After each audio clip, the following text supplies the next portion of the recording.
Hello friends, welcome to Ankit learning tech. तो आज के नए वीडियो में आपका स्वागत है। तो आज हम बहुत ही इंपॉर्टेंट टॉपिक डिस्कस करने वाला है जो बहुत लोगों के लिए यूज़फुल रहने वाला है। जो ऑफिस वगैरह में डेली एक्सेल पे काम करते हैं उनके लिए भी काफ़ी यूज़फुल है।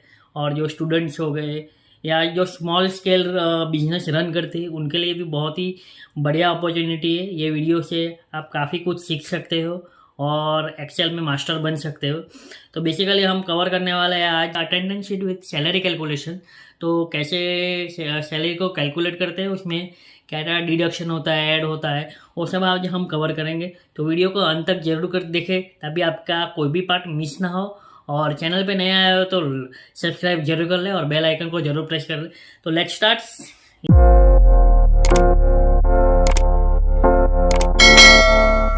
तो यहाँ पे मेरे पास एक अटेंडेंस शीट है जिसमें मैंने डेटा फीड करके रखा हुआ है। तो उसके पे से हम सैलरी को कैलकुलेट करेंगे, हमें जो जो चाहिए वो।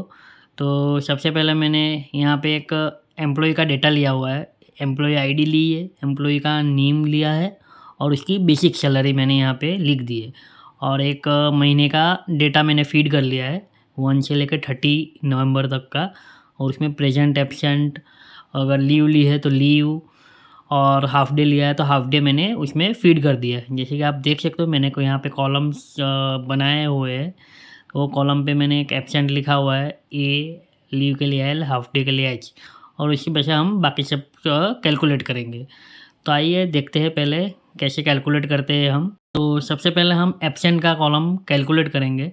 तो एब्सेंट को कैलकुलेट करने के लिए हम यहाँ पे काउंटिव फंक्शन का यूज़ करने वाले हैं। तो काउंटिव फंक्शन भी मैंने मेरे शॉर्ट्स में कवर किया है, तो आप वहाँ जाके भी देख सकते हो। तो सबसे पहले यहाँ पे इक्वल टू टाइप करके हम काउंटिव लिखेंगे।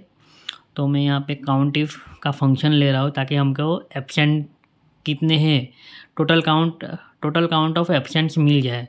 तो यहाँ पे सबसे पहले मैं जो मेरा डेटा है वो सिलेक्ट करूँगा। जैसे 1 तारीख से लेके 30th तक मैं पूरा 30 दिन का डेटा यहाँ पे पकड़ूँगा, जिसमें 30 दिन में कैलकुलेट करना है मुझे कि मेरे जो एम्प्लॉई है उसमें 30 दिन में कितनी बार एब्सेंट है। तो मैं यहाँ पे सिंपली एब्सेंट के लिए मैंने ए फीड किया हुआ है, तो यहाँ पे डबल कोटेशन में मैं ए टाइप कर लूँगा ताकि हमें एब्सेंट का पूरा डेटा मिल जाए।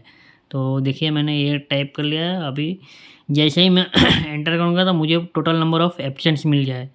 तो आप देख सकते हो मुझे सभी एम्प्लॉइज़ का एब्सेंट का डेटा मिल चुका है। जैसे यहाँ पे फर्स्ट एम्प्लॉय 0 है तो 0, बाकी का जितने लोगों ने एब्सेंट ली है तो उसका सब एब्सेंट का डेटा आ चुका है। तो हमें पूरा total number of absents, employ का एब्सेंट्स कितना है वो मिल चुका है। अभी हम लीव काउंट करेंगे।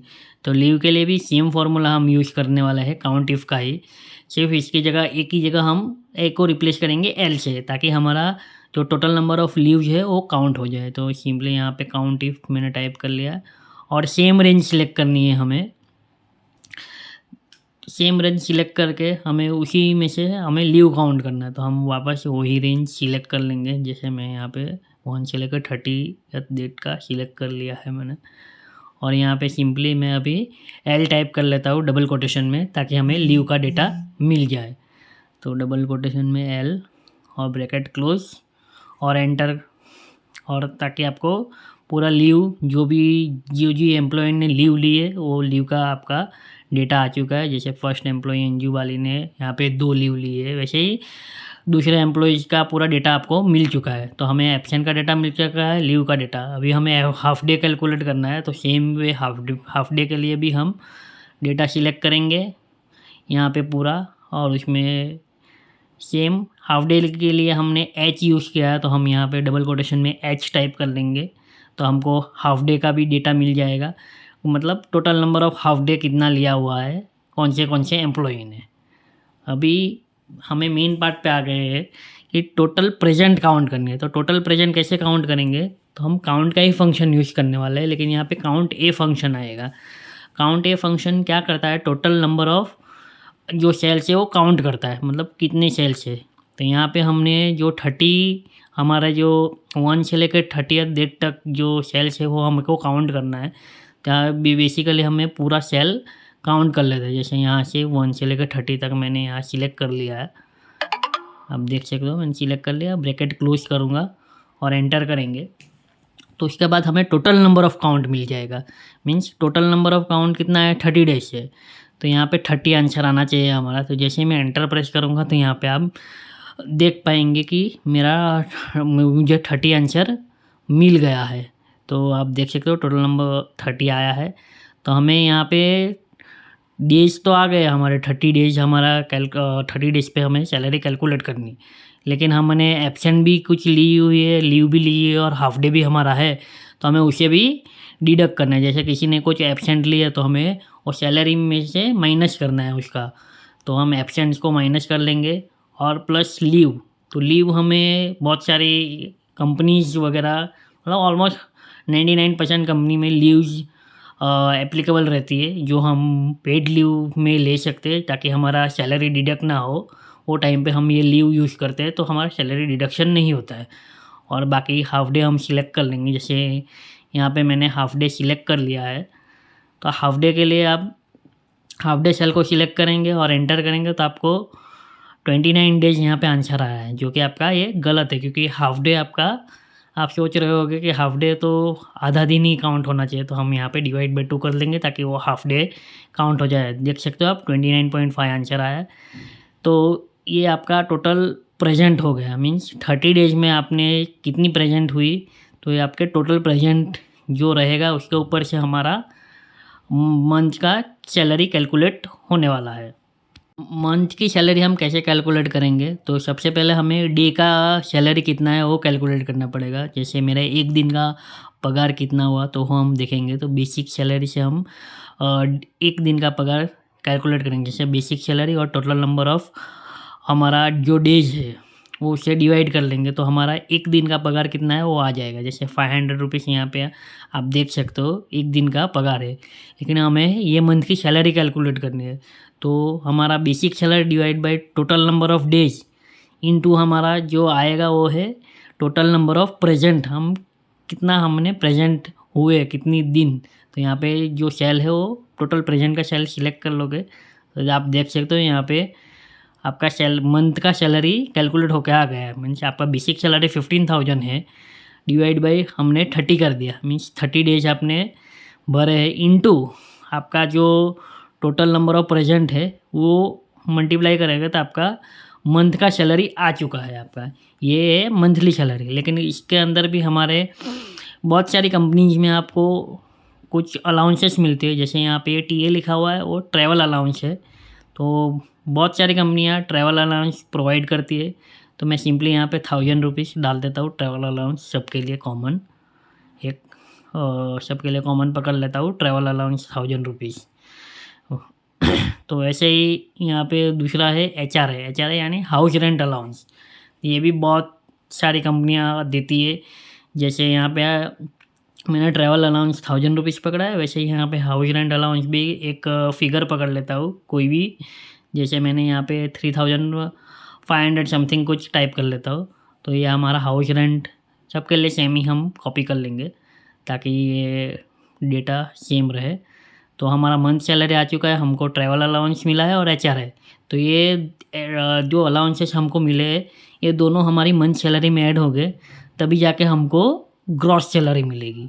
तो ग्रॉस सैलरी क्या हुई, मंथली सैलरी मीन्स मंथ का सैलरी प्लस ट्रैवल अलाउंस जो हमको मिलता है वो, देन एचआर है। तो हम मंथ सैलरी को सिलेक्ट करेंगे प्लस ट्रैवल अलाउंस को सिलेक्ट करेंगे प्लस एचआर को, तो आपकी ग्रॉस सैलरी निकल के आ जाएगी। देख सकते हो आपके पास ग्रॉस सैलरी आ चुकी है। जैसे पहला सेल है 19,250, तो ये आपका ग्रॉस सैलरी हुआ।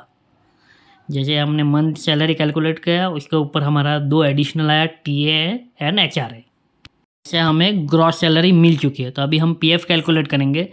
तो पीएफ भी बहुत ईजी है। जैसे हमारा जो सैलरी रहता है बेसिक सैलरी, उसके ऊपर हमारा 12% पीएफ का होता है एम्प्लॉय साइड का, और एम्प्लॉयर साइड यानी कंपनी साइड का 12% रहता है। तो ऐसे 24% हमारा पीएफ कटता है।